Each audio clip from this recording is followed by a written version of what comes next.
Howdy folks, and welcome back to World of Warships with Rear Admiral Jingles. And for today's viewing entertainment, we have a Tier 9 division in a Tier 10 standard battle on the Haven map, featuring Cheesyfoot in the Kronstadt and Gonzo PDX, the hero of today's story, in the Tier 9 premium US Navy destroyer, the USS Benham.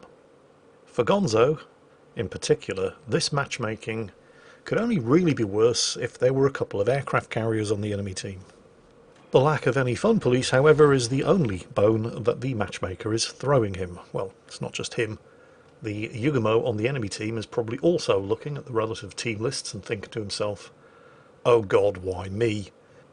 The enemy Yugamo, however, at least doesn't have to put up with two extremely strong German hydros from the Bismarcks, but both destroyers will definitely have to find a way of coping with not one, not two, not three, not four, but 5 radars. I suppose we should probably at least acknowledge the fact that this is one of those rare occasions when the World of Warships matchmaker has looked at 10 radar cruisers and not decided to put them all on the same team. The misery is at least being spread around nice and evenly. Now, before things go any further, I'd like to draw your attention to the player who is currently spamming the minimap. This is the Conqueror on the team, the remarkably appropriately named Angry Turtle. I'd like you to just try to keep one eye on the minimap and chat. As today's story unfolds, one eye on the minimap to pay attention to this Conqueror in particular so you can see what he's doing and where he's going, and one eye on chat so you don't miss any of the fun. There he is in chat right now, wishing everyone fair winds and following seas, again and again and again, which isn't a crime. But he's currently turning his ship to the north and is about to sail right up to the top northwestern corner of the map, where he will spend the rest of the match, which is a crime in certain jurisdictions. Meanwhile, back to Gonzo and the USS Benham. What do you need to know about the Benham? Well, it's an American Tier 9 destroyer, and as such you'd expect it to be a reasonably proficient and competent gunboat, and technically it is. But if you're getting into a gunfight in the Benham, you're probably doing it wrong. I mean, it has 4 127mm guns, they have a fast reload, he's been radared already.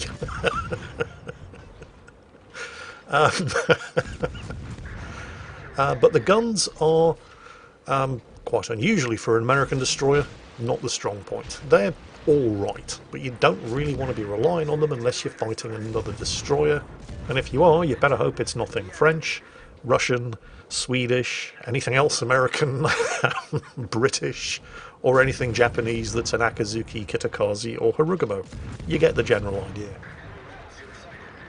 The good thing about there being 5 radars on the enemy team is that there are also 5 radars on Gonzo's team, which means that the Yugamo over there is out of luck. It's probably the one type of destroyer in the game that you don't really mind getting into a gunfight with in the Benham. But hopefully I've made the point by now that if you are in the Benham, the guns are, well, probably most generously described as adequate. They're definitely not what you should be relying on as the major source of your damage. That honour falls to the Benham's torpedoes, because holy shit, the Benham can put a lot of torpedoes in the water at the same time. It's got 4 torpedo launchers, 2 on each side, and that's the only real limitation, because they're not centre-mounted torpedo launchers. You can only really dump half of your available torpedo armament over any given side of the ship. But it is possible to have 16 torpedoes in the water at the same time, which even beats the Shimakaze. And because those torpedoes have a range of 10.5 kilometers and a base reload of only 85 seconds, it is also possible to get a second load of torpedoes from each of the launchers in the water while the first set of 16 torpedoes is still on the way. So you can get 32 torpedoes in the water at the same time, under ideal circumstances. Although being the only destroyer on the team, with 5 radars and 2 extremely strong hydros on the enemy team, is not exactly ideal circumstances, but they're the circumstances in which Gonzo has found himself, so he's going to damn well do his best. Hasn't actually hit anything with any of these torpedoes yet, and the Yugamo has managed to survive. Not quite sure how he wasn't constantly radared while trying to hide in that smokescreen in the middle of open water with, you know, 5 radars available, but, well, that's a thing that happened. quick look at the mini-map. Where's the Conqueror? Oh yeah, there he is. He's not there yet. Don't worry, he will be soon. In other news, Gonzo's radared again. Yeah, with 6 cruisers on the enemy team. 4 of whom are targeting him. 5 of whom are targeting him. And he's either outlasted or outranged the radar. Torpedoes back up, aiming for the gaps in between the islands, trying to keep the enemy team guessing. There's the Yugomo again. Cheesyfoot in the Kronstadt managed to pick him up on radar, and instead of turning around and running the hell away, the Yugomo decided that it was a good idea to instead get himself involved in a gunfight with the Kronstadt while within shooting range of a Worcester and an Alaska, and yet is somehow still not dead. I'm not getting a very good feeling about this team. Surely he's got to die. Hey, there it is. That took far too long to kill a torpedo destroyer who not only smoked up in open water while being radared, but then decided it was a good idea to get into a gunfight with 3 cruisers, one of which was a Worcester. Oh, here we go. Okay, so back to Angry Turtle in the Conqueror, who's almost in position and ready to drop anchor up in A1, celebrating the fact that the team just lost to Petropavlovsk. Now, this is going to be a recurring pattern, and it's pretty much that Conqueror's only contribution to this battle, which is quite, sad really, since he's a top-tier battleship. But he is going to repeat this every single time the team loses a ship, by spamming "well done" in chat, and then just sitting there in the top northwestern corner of the map. Meanwhile, Gonzo has been radared and is under fire again from, well, everyone. It's not going to be an unusual occurrence in this battle. And matters are not helped by the fact that as an American destroyer he has somewhat pedestrian speed of only 36.5 knots without speed flag and an engine boost. I mean, he does have an engine boost, but it's now on cooldown. So it is entirely possible, particularly with this matchmaking, to get yourself into trouble and really struggle to get out of it. So what he needs to do is to just try to hover around the extremities of the enemy cruiser's radar range, using the torpedoes to try to keep picking them off from a distance. And that's what he's trying to do, but there are so many radars from so many different directions and angles that he really has to keep his head on a swivel in order to try to keep track of all the potential threats. And that is not easy. So the enemy team are threatening to push around on both flanks, and Gonzo's team are not really set up in a position to do anything about that. On this side, oh, the team have just lost to North Carolina, and there it is in chat. Well done from Angry Turtle, camping in the far northwestern end of the map in the Conqueror. So the North Carolina was trying to hold back the advance of the enemy team along the western flank, leaving just Alabama at the far southern end, with the Grosser Kurfürst in full retreat up to the north. Over on this side of the map, there is less of a blocking force, which is why Gonzo is concentrating his efforts over here. There's also only really 1 cruiser with radar that's in range to pick him up, and that would be the Buffalo, over there behind the Thunderer. Oh, Cheesy is not doing too well in the Kronstadt there. And, well, understandable. He is a cruiser after all, and he's trying to fight off not just the Buffalo, but also the Minnesota, the Thunderer, one of the Bismarcks, and potentially also the Alexander Nevsky. He's doing the best he can, but I can't help but believe that he could probably be doing slightly better if he had some, I don't know, tier 10 battleship support. Maybe there's a Conqueror lying around not doing anything. Oh yes, there is, isn't there? Anyway, a couple of torpedo hits. Not bad. About time. Oh, and the team have just lost their HMS Plymouth. So that must mean that it is of course time once again for Angry Turtle in the Conqueror to do his bit by spamming sarcastic congratulation messages in chat and not a whole lot else. Fresh torpedoes away. Again, very, very quick reload on the Benham's torpedoes. Her torpedoes have a speed of 65 knots, which certainly used to be considered fairly quick until the Swedes turned up. And they don't do a huge amount of damage, although they don't do a low amount of damage either. We're not talking about Swedish torpedoes here. Around about 15,000 per hit, minus the target's torpedo damage reduction. Oh no, the team have just lost the Worcester. Eyes on chat. There it is. Conqueror's doing his part again. Well, I suppose if you have to find a bright side, at least he's not AFK.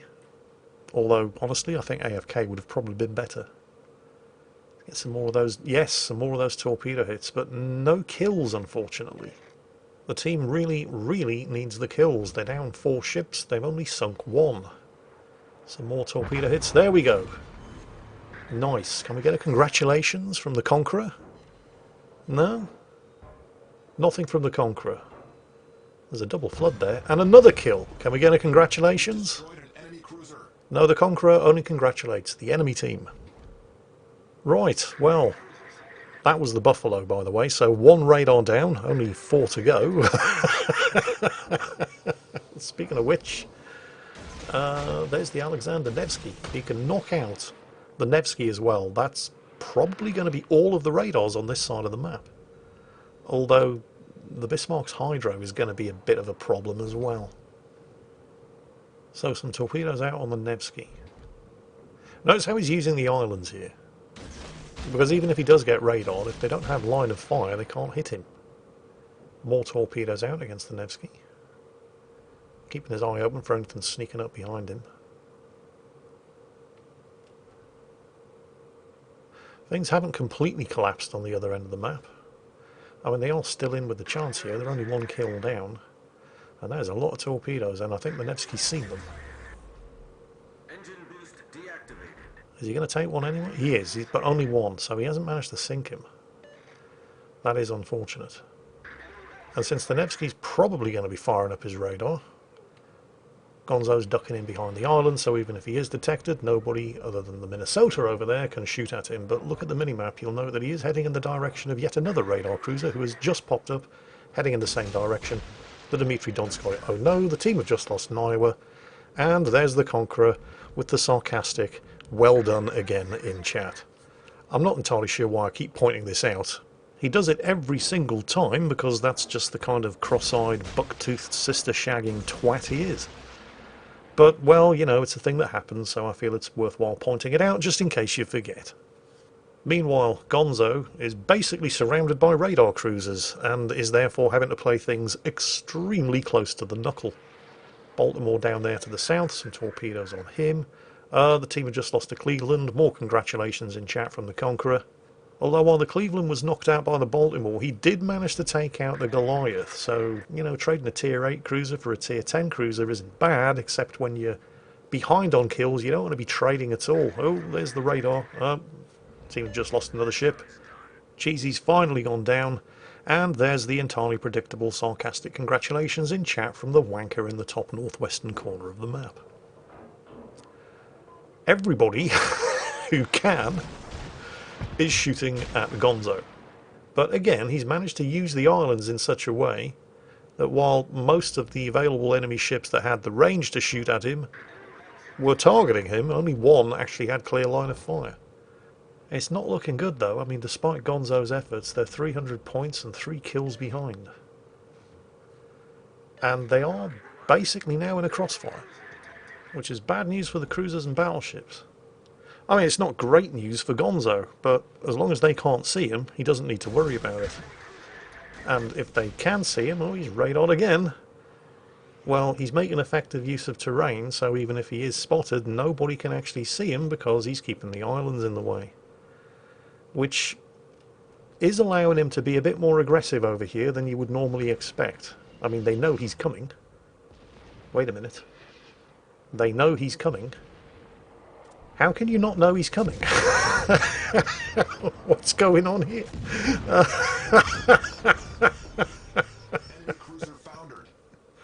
Well, that took care of the radar. Now, Gonzo didn't get away with that completely unscathed. He did take a fair bit of damage, but, well, considering there's a Petropavlovsk over there as well, he took way less damage than he might have. And the friendly Alaska also got himself a kill, so the team are still losing, they're just not losing by quite so much. Meanwhile, the Petropavlovsk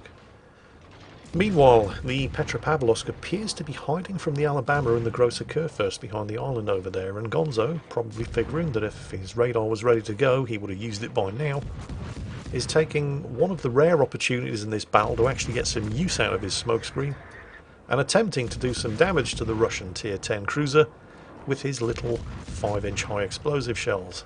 Unfortunately, it's a Tier 10 Russian cruiser, so he's getting more bounces and shatters than actual penetrating and damaging hits. Still, it's better than doing nothing, I suppose, and you never know, he might have gotten lucky and set a fire. Except he didn't. The good news here, if you can call it that, is that the enemy team have pushed the remainder of Gonzo's team so far up to the northwest that they're now sharing the same postcode as the Conqueror, who, if any of these enemy ships get any closer, because the Conqueror is an extremely stealthy Tier 10 battleship, but if any of these enemy ships get any closer, they're going to see him, and he might actually be forced to take part in the battle. It's not guaranteed, of course. I wouldn't be at all surprised if instead of actually using his guns, he just continues to sit there spamming well done and congratulations in chat and continuing to refuse to take part in the battle. But hey, we can but hope. Gonzo, of course, along with the rest of the team, being funneled into an extremely dangerous position in the middle of a crossfire between two sweeping wings of the enemy fleet. He's going to continue to try to do something about it, though. Still can't actually see the Conqueror from here, although we can see the Alabama, and he is not going to last much longer, not caught in a crossfire like that. Be interesting to know whether the Conqueror is actually doing anything. I mean, looking at the minimap, he has moved a few hundred meters. Oh, the Alabama's gone down. All eyes on... Yep, there it is. What an utter cockholster that Conqueror is. Well, Gonzo isn't giving up. And, well, you know, the good thing, because you always have to try to look on the bright side, is that if the enemy team continue closing in on both flanks like that, pretty soon Gonzo isn't going to have to move from one end of the map to the other in order to be able to torpedo both flanks at the same time. You've always got to look on the bright side. And there's another 4 torpedo hits, unfortunately. No corresponding kill to go with it. But that was the Confederate award. And the fireworks that you saw let us know that Gonzo was running William Halsey as his captain, and that just activated the implacable skill. Oh, there's another 2 torpedo hits, and this time the high caliber. And the implacable skill with William Halsey as the commander means that the torpedoes, amongst other things, are now reloading 10% faster. And by God, he's going to need them. Looking at the damage counter in the top right corner of the screen, the flood that Gonzo just inflicted on somebody is continuing to tick over. Hopefully that'll be another kill, and we finally catch sight of the Conqueror, predictably on full health. Is he actually shooting at anybody? Gonzo's not really paying enough attention at him to tell. Waiting for those torpedoes to reload, now 10% faster. I think he wants to get the Nevsky, although I'm equally sure he'd be happy with any kill, and he might get one on the Petropavlovsk. No, radar's up, not entirely sure who it must be the Nevsky. Well, that's unfortunate, isn't it? And they've just lost the Grosser Curve first. Is the Conqueror actually fighting, or does he have time to, once again, prove how small his penis is in chat? There's the kill. It's not the Kraken. It's kill number 4. More torpedo hits. He's not going to survive. No, he's not going to survive that. Come on, Conqueror. What's up? You can't be busy actually shooting at somebody, can you? I think he might be. Gonzo did manage to get some torpedoes away, though. I mean, it's probably not going to be enough to win. But he's up to 235,000 damage, a little more, and another kill for the Kraken. I think he's earned it. 1 torpedo hit. 1 flood. It has been damage controlled. No Kraken for Gonzo, I'm afraid. Meanwhile in chat, I mean, the Alaska over there is putting up one hell of a fight. Because the Alaska has been in the fight since the start of the battle, unlike the Conqueror. But even the enemy team are wondering just exactly what kind of arsehole this Conqueror is. Well, he's the kind of arsehole who sits and watches a teammate batter an enemy ship down to within an inch of its life and then fires his guns for the first time and takes the kill. While watching his teammates die all around him. That's the kind of arsehole he is, and it comes as probably no surprise to anyone to learn that he's apparently quite famous for it. I've never heard of this guy, but somebody on the enemy team has, The Petropavlovsk on the enemy team now has time to chat since he's sunk and is saying, oh yeah, I recognise that guy, he's been on my blacklist for months. All he does is whine in chat. Yeah, that sounds like him. Unfortunately, this match is about to expire. Even more unfortunately, the Alaska isn't going to make it. Even more unfortunately, the Conqueror is. Well, that was I think it's safe to say, fairly hard-fought battle by almost everybody on both teams. And while it's a shame that he wasn't able to translate nearly 250,000 damage and 4 kills into a win, I think we can all, or at least I hope we can all agree that the better team did win. Because despite Gonzo's sterling example there, even though the Conqueror basically did nothing, he still somehow managed to not be the worst player on the team. Oh, was he? Really? Actually, no. I think we might have to redefine that. He was clearly the worst player on both teams. He just wasn't the lowest scoring player on both teams. I think there's a subtle but very important difference there that we should all be aware of. Anyway, Gonzo, my commiserations. You played your heart out under extremely tough circumstances with 5 radars and 2 German hydros on the enemy team, but, well, unfortunately, it just wasn't meant to be. Everybody else, I hope you enjoyed today's video, and as always, take care, stay safe, and I'll catch you next time.